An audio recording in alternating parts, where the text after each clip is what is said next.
के वो सबसे पूछेंगे ये प्लॉट किनके दखल कब्जा में है, उनका नाम लिखेंगे, उनके पिता का नाम लिखेंगे, उनकी जाति, मोबाइल नंबर, आधार नंबर।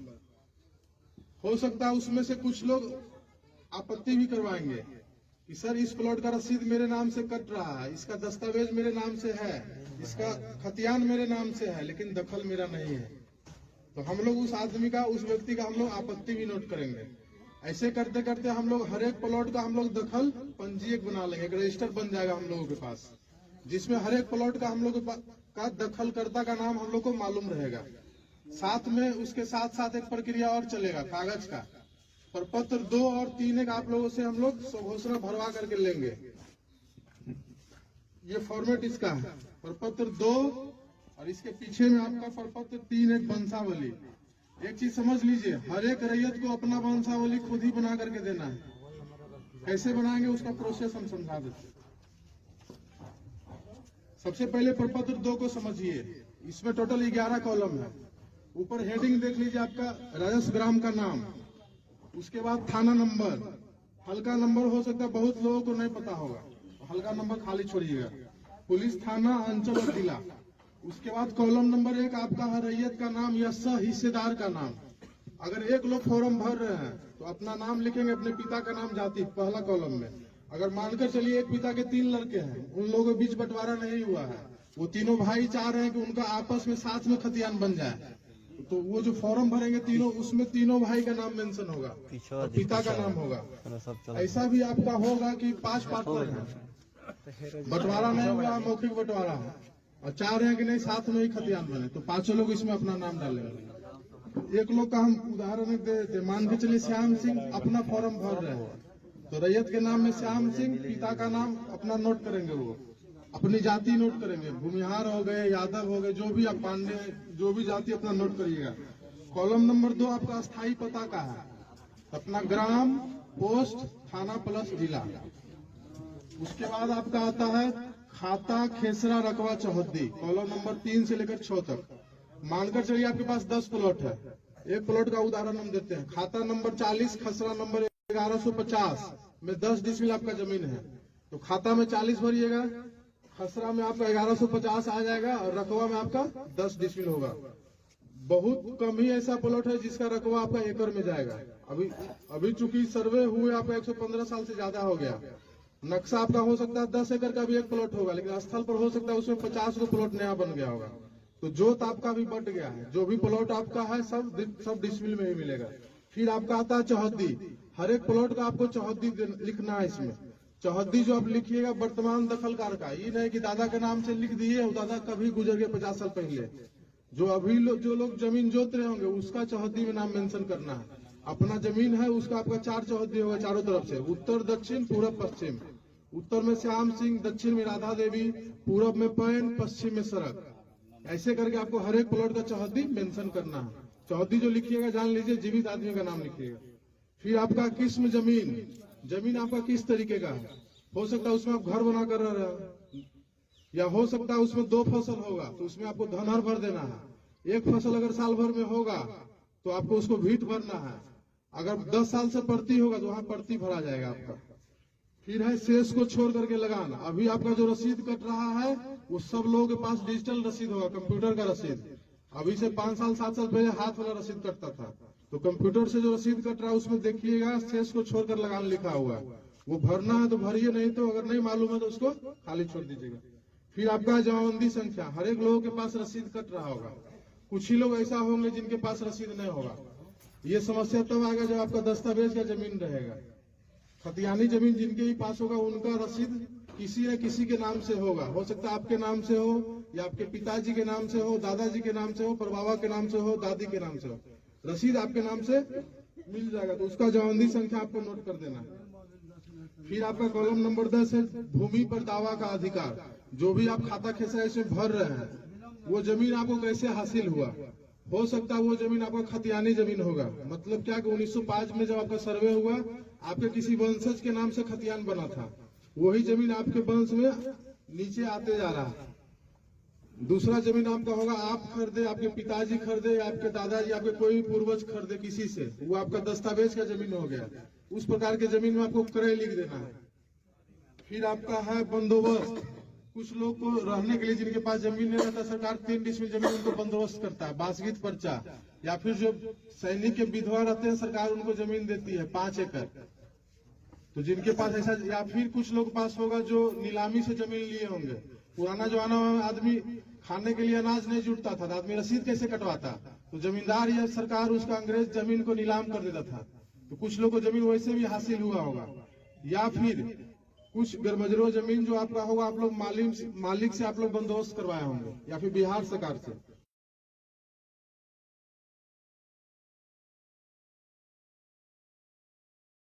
तो जिस प्रकार का जमीन रहेगा आपको उस अनुसार से लिख देना है। खतियानी होगा, खतियानी लिखिएगा। अगर दस्तावेज का जमीन होगा, क्रय लिखिएगा उस खेसरा के सामने में। अगर बंदोबस्ती पर्चा से होगा तो बंदोबस्त लिखिएगा। दान पत्र से मिला होगा तो दान पत्र लिख देना। फिर आपका 11 नंबर कॉलम है अभियुक्ति। अगर आपको और कुछ जानकारी देना हो, तो कुछ लोगों के जमीन पर कोर्ट केस चल रहा होगा, तो उस खेसरा के सामने में कोर्ट केस का जो नंबर आपका होगा मेंशन कर दीजिएगा। आप ये भी मेंशन कर सकते हैं कि सर मेरा केवाला 10 डिसमिल का है, अब हम खेती करने के लिए जा रहे हैं तो जमीन आपका 7 डिसमिल बता रहा है, तो तब उस खेसरा के सामने आप अभियुक्ति कॉलम में लिख दीजिए कि रकबा कम गया स्थल पर। अभी सब चीज हम बताएंगे। उसके बाद अगर कोई समस्या होगा तो पूछिएगा। ऐसे होगा कि फिर आप पूछिएगा, फिर दूसरे लोग पूछे, हम सब बात आपको समझा नहीं पाएंगे। और जो चीज हम आपको समझाने के लिए आए मेरे दिमाग से निकल जाएगा। तो पहले हमको बोलने दीजिए, पहले हमको समझाने दीजिए जितना चीज हम समझाने के लिए आए हैं। तब आपके मन में कुछ क्वेश्चन होगा तो हम लोग उसका समाधान करेंगे। प्रपत्र 2 आप समझ लिए। इसके नीचे में देखिए रैयत का हस्ताक्षर, अंगूठे का निशान, मोबाइल नंबर एवं आधार नंबर। तो जो लोग साइन करिएगा, जिनके नाम से फॉर्म भराएगा उन्हीं को साइन करना है। अगर वो साइन नहीं कर पाते अपना अंगूठा लगाएंगे। फिर मोबाइल नंबर और आधार नंबर, जिनके नाम से फॉर्म भरना उनका आधार नंबर दीजिएगा। कोशिश करिए 2 मोबाइल नंबर दे।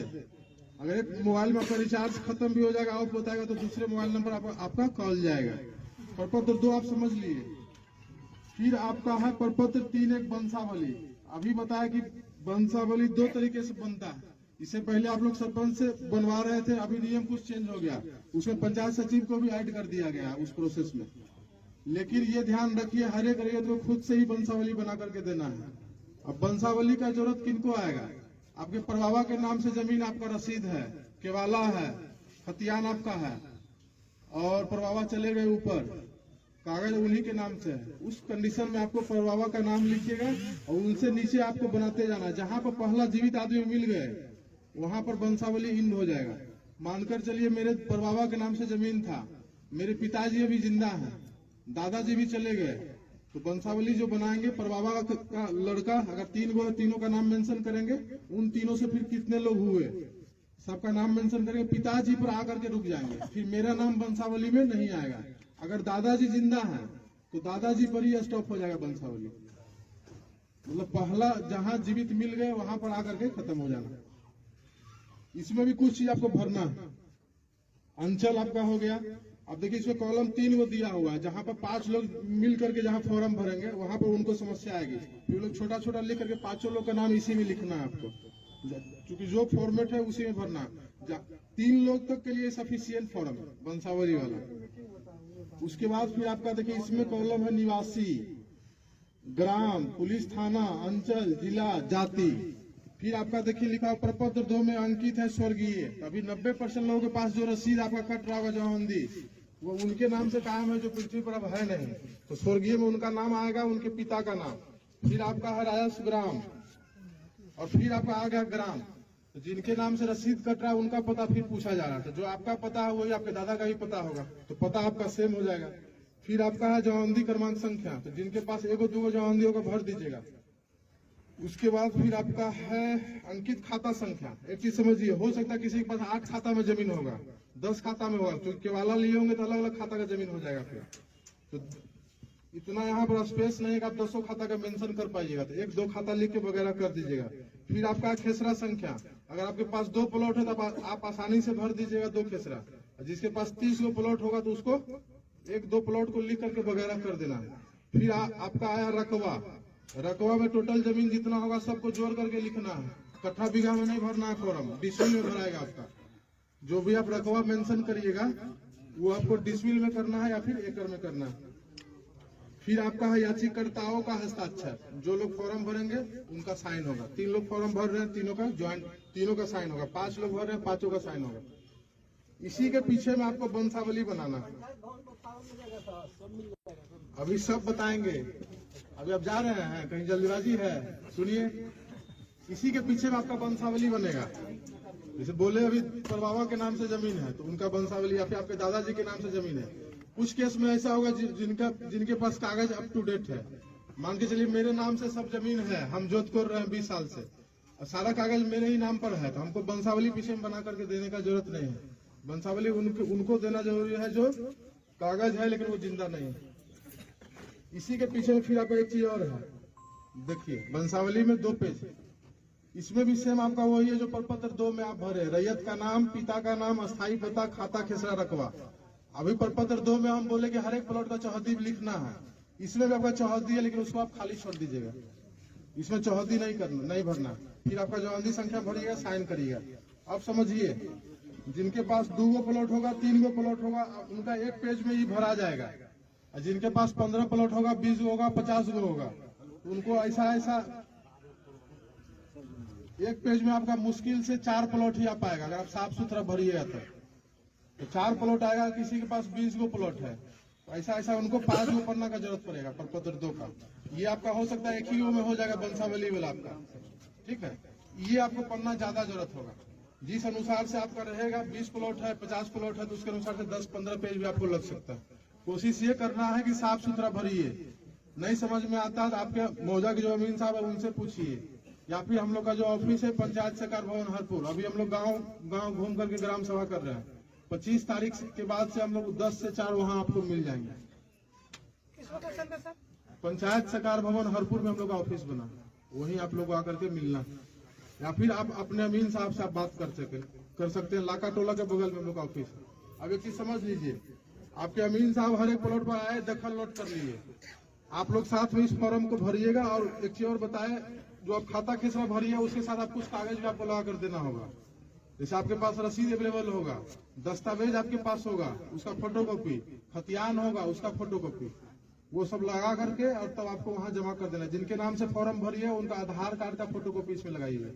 मोबाइल नंबर कोशिश करिए 2 डाल देने का। अब समझिए, आपके मौजा में अमीन साहब आए, हर एक प्लॉट का दखल नोट कर लिए, साथ में आप ये कागज जमा कर दिए। अब उस दखल को आपके द्वारा जो कागज दिया गया उसका मिलान होगा कि आप जो जमीन जोत रहे हैं उसी का कागज दिए कि नहीं दिए। अगर सब चीज दे दिए तो रहती जमीन का ऑर्डर हम करेंगे, आपका खतियान बनेगा। गैरमजरूआ जमीन जो आपका रहेगा उसका ऑर्डर आपके सहायक बंदोबस्त पदाधिकारी आपको रेशम कुमार सर करेंगे। एक चीज समझिए, आपके पास 10 प्लॉट है, आप कागज आप 8 प्लॉट का आप जमा कर पाए, आपके पास 2 प्लॉट का कागज अवेलेबल नहीं हो पाया, पता भी नहीं चल रहा कि जमीन आपके पास कैसे आया, आपके पूर्वज आपको बता करके नहीं गए। तो जितना कागज अभी अवेलेबल है कोशिश करना है सबको जमा कर देना। अब पहला जो कागज आपको हम देंगे, प्रपत्र 7 देंगे, खानापुरी पर्चा, और उसके साथ देंगे आपको हर एक प्लॉट का नक्शा। अगर आपके पास 10 प्लॉट है तो 10 प्लॉट का नक्शा मिलेगा और साथ में आपको प्रपत्र 7 मिलेगा, खानापुरी पर्चा। नक्शा जो देंगे उसको हम लोग बोलेंगे LPM, लैंड पार्सल मैप। उसमें आपको हर एक प्लॉट का नक्शा रहेगा, उसकी चौहद्दी मेंशन रहेगी। खानापुरी पर्चा जो देंगे आपको प्रपत्र 7, उसमें आपका नाम, आपके पिता का नाम, आपकी जाति, आपका पता, मोबाइल नंबर, आधार नंबर, साथ में जो अमीन साहब हर एक खेत पर जाकर के जो नया नंबर नोट करेंगे वो आपका हो गया नया खेसरा। उसमें नया खेसरा रहेगा, उस नया खेसरा का पुराना खेसरा क्या था, पुराना खेसरा रहेगा, साथ में उसका रकबा रहेगा और चौहद्दी रहेगी। उसमें हो सकता है कुछ आपको त्रुटि समझ में आएगा, जो कागज देंगे आपको उसमें कुछ सामान्य तरह का त्रुटि मिलेगा। जैसे आपको हो सकता है आपके नाम में गलत हो जाए, आपका पिता के नाम में गलत हो जाए, कुछ जाति में हो सकता है भूमिहार है आपका यादव हो गया, यादव है तो आपका पांडे जी उसमें आपका दिख जाएगा, या हो सकता है आपका चौहद्दी गलत होगा, मोबाइल नंबर या आधार नंबर, ये सब सामान्य त्रुटि है, ये आपका आसानी से सुधर जाएगा। आपको समस्या कब आएगी, जो आपका 7 प्लॉट है आपको हम जो है 5 प्लॉट का कागज दिए, 10 प्लॉट है आपको 8 प्लॉट का ही कागज दिए, 2 प्लॉट का कागज आपको हम नहीं दिए प्रपत्र 7, तब आप हमसे क्वेश्चन करिए सर मेरा 2 प्लॉट का क्या हुआ। उस 2 प्लॉट का क्या हो सकता है वो हम बताते हैं। या तो जिस खाता का जमीन रहेगा अगर उसके वंशज जिंदा रहेंगे तो वो जमीन का खतियान उनके नाम पर बन करके चला जाएगा, या फिर वो जमीन आपका अनाबाद बिहार सरकार के नाम से खतियान बन करके अंचलाधिकारी गौरैया कोठी के पास चला जाएगा। अब वो कब होगा? जब आप कागज हर एक प्लॉट का आप दे नहीं पाते हैं। हम लोग बोले कि 2 नंबर इसमें डालिएगा। जब आपका जब कागज का मिलान होगा तो आपको फोन जाएगा। अब उस टाइम में भी आप नहीं आइएगा। तो जितना कागज आपका अवेलेबल रहेगा, जितना कागज आपका सही रहेगा, उतना का आपका ऑर्डर हो जाएगा, उतना खतियान आपको मिलना है प्रपत्र साथ। अब एगो तो बोल दिया आपका जमीन हो सकता है बिहार से कर हो जाए कागज के अभाव में, या हो सकता है दूसरे के नाम पर चला जाए। एक चीज और समस्या आएगा कि आपका 10 डिसमिल का कागज आपका दस्तावेज है, आपको हो सकता है खानापुरी पर्चा जो देंगे हम 8.5 डिसमिल का देंगे, 8.6 का देंगे, 8.9 का देंगे, या 9 डिसमिल का दिए, तब आपको फिर आपत्ति करनी है प्रपत्र 8 में। टोटल 3 बार आपको मौका मिलेगा कि कागज में आपका जो खतियान में जो समस्या है उसको आप सुधार पाइएगा। 3 बार आपको साथ देंगे, उसमें कोई समस्या आपको समझ में आएगा, वो हवाई सर्वेक्षण, उसमें आपको हर एक प्लॉट का नक्शा रहेगा, उसकी चौहद्दी मेंशन रहेगी। खानापुरी पर्चा जो देंगे आपको प्रपत्र 7, उसमें आपका नाम, आपके पिता का नाम, आपकी जाति, आपका पता, मोबाइल नंबर, आधार नंबर, साथ में जो अमीन साहब हर एक खेत पर जाकर के जो नया नंबर नोट करेंगे वो आपका हो गया नया खेसरा। तो उसमें नया खेसरा रहेगा, उस नया खेसरा का पुराना खेसरा क्या था, पुराना खेसरा रहेगा, साथ में उसका रकबा रहेगा और चौहद्दी रहेगी। उसमें हो तरह का त्रुटि मिलेगा, जैसे आपको हो सकता है आपके नाम में गलत हो जाए, आपका पिता के नाम में गलत हो जाए, कुछ जाति में हो सकता है भूमिहार है आपका यादव हो गया, यादव है तो आपका पांडे जी उसमें आपका दिख जाएगा, या हो सकता है आपका चौहद्दी गलत होगा, मोबाइल नंबर या आधार नंबर, ये सब सामान्य त्रुटि है, ये आपका आसानी से सुधर जाएगा। आपको समस्या कब आएगी? जो आपका 7 प्लॉट है, आपको हम जो है 5 प्लॉट का कागज दिए, 10 प्लॉट है आपको 8 प्लॉट का ही कागज दिए, 2 प्लॉट का कागज आपको हम नहीं दिए प्रपत्र 7, तब आप हमसे क्वेश्चन करिए सर मेरा 2 प्लॉट का क्या हुआ? उस 2 प्लॉट का क्या हो सकता है वो हम बताते हैं। या तो जिस खाता का जमीन रहेगा अगर उसके वंशज जिंदा रहेंगे तो वो जमीन का खतियान उनके नाम पर बन करके चला जाएगा, या फिर वो जमीन आपका अनाबाद बिहार सरकार के नाम से खतियान बन करके अंचलाधिकारी गौरैया कोठी के पास चला जाएगा। अब वो कब होगा? जब आप कागज हर एक प्लॉट का आप दे नहीं पाते हैं। हम लोग बोले कि 2 नंबर इसमें डालिएगा। जब आपका जब कागज का मिलान होगा तो आपको फोन जाएगा। अब उस टाइम में भी आप नहीं आइएगा। तो जितना कागज आपका अवेलेबल रहेगा, जितना कागज आपका सही रहेगा, उतना का आपका ऑर्डर हो जाएगा, उतना खतियान आपको मिलना है प्रपत्र 7। अब एगो तो बोल दिया आपका जमीन हो सकता है बिहार से कर हो जाए कागज के अभाव में, या हो सकता है दूसरे के नाम पर चला जाए। एक चीज और समस्या आएगा कि आपका 10 डिसमिल का कागज आपका दस्तावेज है, आपको हो सकता है खानापुरी पर्चा जो देंगे हम 8.5 डिसमिल का देंगे, 8.6 का देंगे, 8.9 का देंगे, या 9 डिसमिल का दिए, तब आपको फिर आपत्ति करनी है प्रपत्र 8 में। टोटल 3 बार आपको मौका मिलेगा कि कागज में आपका जो खतियान में जो समस्या है उसको आप सुधार पाइएगा। 3 बार आपको साथ देंगे, उसमें कोई समस्या आपको समझ में आएगा, 8 में आपत्ति करिएगा, तब भी आपसे हम कागज ही खोजेंगे। मानकर चलिए आपका 2 प्लॉट का आपका खतियान नहीं बना, या 3 प्लॉट का नहीं बना, 4 प्लॉट का नहीं बना, या फिर रकबा गड़बड़ा गया कि रकबा आपका जो कागज में है जो आपका खतियान है उससे कम आपको दिए। ये भी हो सकता है कि कुछ लोग का रकबा बढ़ करके आएगा। अब समझिए कि रकबा गड़बड़ा कैसे रहा, और जो रकबा आपको जो देंगे हम अभी तो आपको हम ये नहीं बताएगा आप अमीन साहब आपके प्लॉट पर जाएंगे तो आपका प्लॉट नापेंगे, ये तो हम नहीं बताए। ये हम बोलेंगे आपका नाम, आपके पिता का नाम, सब चीज नोट करेंगे, पता, मोबाइल नंबर, आधार नंबर। एक चीज समझिए, ये जो सर्वे आपका हो रहा है वो हवाई सर्वेक्षण आपका है। तो जब हवाई जहाज के द्वारा हर एक प्लॉट का फोटो लिया गया है तो हमको नक्शा के साथ साथ हर एक प्लॉट का एरिया स्टेटमेंट भी दिया गया है, ये प्लॉट इतना डिसमिल का है। अभी आपका जो उद्घोषणा आपका जो हुआ है उसमें ये बोला गया हर एक रैयत को अपने कागज के अनुसार आरी में सही कर लीजिए। जो लोग बाहर में होंगे आज से 50 साल से, हो सकता है उनका आरी स्थल पर खत्म हो गया होगा, तो चूंकि हवाई सर्वेक्षण हुआ है आपका, आरी नहीं दिखेगा तो हो सकता है 3-4 प्लॉट को मिला करके आपका एक प्लॉट बन जाएगा।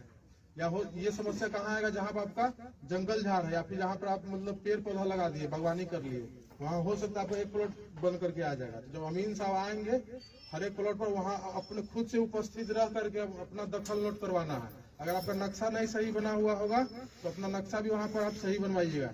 ये भी कुछ लोग को मालूम होगा कि हम 10 साल 15 साल से खेती नहीं कर रहे हैं, हर एक साल आदमी धान लगाता है, दोनों तरफ से आरी छाटता है, तो 100 साल से आरी छटा रहा है, समझिए आपका खेत कहाँ से कहाँ पहुंच गया। ऐसे भी आप अमीन साहब को आप नापने के लिए लाते हैं तो कोई बताएंगे उत्तर निकल गया, कोई बताएंगे दक्षिण निकल गया। अगर आप खेत पर रहिएगा आपको मालूम चलेगा कि मेरा जमीन ये कागज के अनुसार से कम है, जो अमीन साहब जाएंगे वहां पर आप नक्शा भी सुधरवा सकते हैं उनसे। और एक चीज और है, अगर आप खेत पर नहीं रहिएगा तो हो सकता है बगल का आपका आदमी हो सकता है आपके जमीन पर अपना भी दखल लिखवाने का कोशिश करेगा, तो उसमें फिर आपको दिक्कत होगा। अमीन साहब उस खेत पर आ गए, दखल नोट कर लिए, आगे बढ़ गए, फिर आपको ये सब वापस चलिए, तब मुश्किल आएगा। फिर आपको अमीन साहब से फिर रिक्वेस्ट करना होगा कि सर वापस चलिए, वहां पर हमको दखल दिखवा दीजिए किसका नोट है। या फिर मान लीजिए आपको पता चल गया कि नहीं मेरा नाम, अब एक चीज समझिए, किसी का 5 पार्टनर है, हो सकता है उसमें 1-2 पार्टनर ज्यादा होशियार होगा जो चाहेगा कि, या फिर हो सकता है उसमें 2 पार्टनर बाहर रह रहे हो, उनके मन में आ सकता है कि वो बाहर में है, उनको पता नहीं है सर्वे के बारे में, उनका भी जमीन हम खुद ही चरवा लें, ये हो सकता है। तो आपको जागरूक रहना है, प्लॉट पर रहिए, या फिर आपका अलग दखल कब्जा है तो अपना फॉर्म आप भर करके जमा करिए। कोई समस्या है अमीन साहब से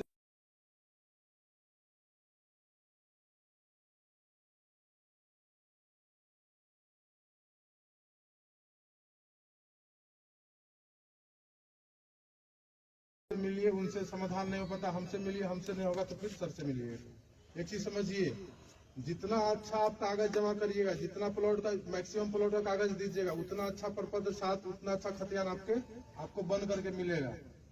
अब 3 बार आपको जो हम बोल रहे 7 प्रपत्र 7 आपको दिए, 8 में आपत्ति करिएगा, 8 के बाद उसका सुनवाई होगा। हो सकता है आप 4 प्लॉट में आप आपत्ति किए, आपका 2 प्लॉट सुधर गया, 2 प्लॉट कागज के अभाव में आपका यथावत रह गया, तो फिर प्रपत्र 12 फिर हम लोग चिपकाएंगे, आपके मौजा में चिपकाएंगे, हम लोग ऑफिस में अपना चिपकाएंगे, पंचायत सरकार भवन हरपुर और साथ में अंचल में चिपकाएंगे, जहां आपको सुविधाजनक होगा वहां जाकर के देखिएगा। और जो हम लोग जो कर रहे हैं अभी, हम लोग बोले डिजिटल सर्वे है, प्रपत्र 7 जो आपको हम हाथ में देंगे वो इस पर भी अपलोड रहेगा, पूरा मौजा का नक्शा आपको इस पर अपलोड रहेगा। कोई भी प्लॉट